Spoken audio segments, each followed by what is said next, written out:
The most controversial thing I have ever done is exist in this body. Honestly, the Barbie movie nailed it with Gloria's monologue that begins, "It is literally impossible to be a woman." I've never felt like I did that day in the cinema, watching that audience unite. A shared moment of validation felt by every single woman and girl in that room.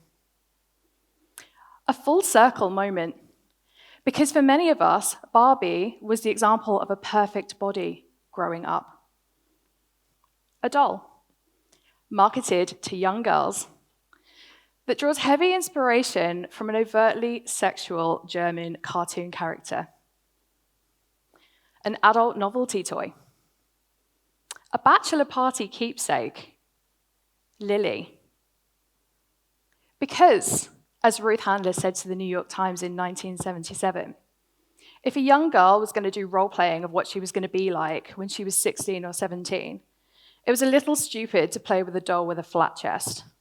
So I gave it beautiful breasts. And yet, if my childhood Barbie had been a real woman, as discussed by Dr. Margot Main in Body Wars, she'd have been 5'9", weighed 110 pounds, putting her in the underweight BMI category, and she would not menstruate.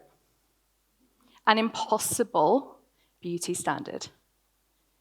And yet just one of many I have felt the pressure to conform to in my lifetime. It makes me wonder whether it's like Will Ferrell in the Barbie boardroom, or a coven of it girls fulfilling the prophecy of finding the next new hot internet girl in a Charli XCX music video. Who sits at that table in real life making decisions for us about what's considered beautiful? And why are we letting them? You see, it's not our fault, because wanting to fit in is hardwired into the human experience, an instinctive tool for survival. So really, it's no wonder we conform to these beauty standards. Despite the fact that they change so frequently, we are kept in a constant cycle of feeling not enough. The UK Women and Equalities Committee conducted a body image survey in 2020. They found that over 60% of women felt negatively about their bodies. They list diet culture, postpartum pressure, over-edited sexualized images of women, and a lack of representation of older bodies as reasons. And in my own short and sweet lifetime, to reference another it girl, Sabrina Carpenter, it's really not hard to find reasons that support these findings. I grew up in the 90s. Kate Moss ruled the runway. Heroin chic was in fashion. Spice Girls were weighed on TV. Diet culture was so prevalent at that time. Being thin, white, and blonde was the beauty standard. Paris Hilton, Jennifer Aniston, Princess Di dominated UK media.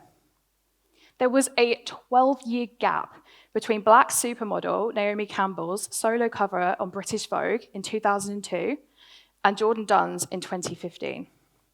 And we wouldn't see a plus-size model until Ashley Graham in 2017. Cereal diet adverts bridged the gaps between TV shows, while glossy magazines filled their pages with circles of shame, highlighting perceived flaws on celebrity female bodies. Body shaming culture was so prevalent, it even seeped into schools. Pencil test? Failed it. Thigh gap test? I failed that one too. In fact, the first time I really thought about my body was my Adidas poppers, because why did I not look like Britney Spears did in Baby One More Time? The first time I ever felt like I was in fashion was the Kardashian era. Suddenly, thick thighs and extreme curves were in, and I was being told I was beautiful. But that fleeting moment of acceptance, based purely on genetic luck, could not overshadow an entire childhood of being bullied extensively for looking different, or erase the valuable lessons learned from watching endless cycles of America's Next Top Model. Because you see, the illusion of the perfect body was shattered for me when I realized those glossy editorial images I'd been using as a beauty benchmark were actually the work of an entire, highly skilled team of creatives, polished to perfection in post. Their ability to transform perfectly imperfect bodies into flawless otherworldly goddesses seemed limitless. So no, I didn't want to be the supermodel. I wanted to be the photographer with a fancy Hasselblad camera and a team of highly skilled creatives working behind me, because I wanted to make that magic available to everybody. I enrolled in art school, where I extensively studied the female form, documenting my own beautiful body through a series of photographs and illustrations. I healed my relationship with my own body, one creation at a time.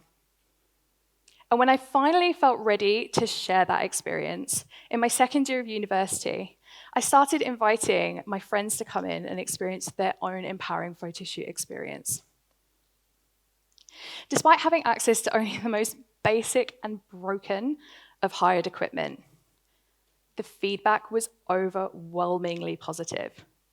And it was then that I realized that being a photographer was not just my dream. It was my calling.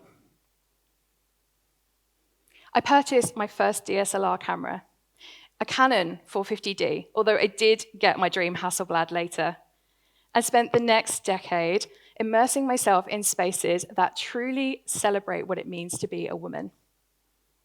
I traveled the world, documenting the thriving neo-burlesque movement, a safe, empowering space that encourages freedom of self-expression. And as I finally fell in love with my own body, I started posing for other photographers and even performing burlesque myself. It's not always easy being perceived by others, especially when my body feels the furthest it has been from current beauty trends. But I believe in challenging anything that's sole purpose is to make me feel uncomfortable or inferior in my skin.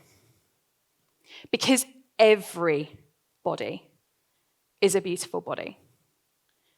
And when we choose to accept our physical form and curate ourselves with intention, I believe that every single one of us can and should be considered art. I've made myself a promise to be visible in my body, to lead by example, and to use my camera as a catalyst for other women who are fed up of feeling less than, to help them step into their spotlight, to take up space, and to become beacons of change within their own communities. For women like Steph, who lives life so radiantly you can feel her joy coming out of this image. For women like Marnie Scarlett, who teaches me to break every fashion rule, to dopamine dress, and to live life in full color. For women like Jezebel Thunder, current Miss Exotic World, reigning queen of burlesque, who uses her platform to uplift and promote the Black burlesque communities. And for women like me, because it turns out that showing up in my late 30s, mid-sized body, in my gym gear, making boudoir posing videos on the internet, is a thing people need. That series went viral, attracting over 250,000 followers.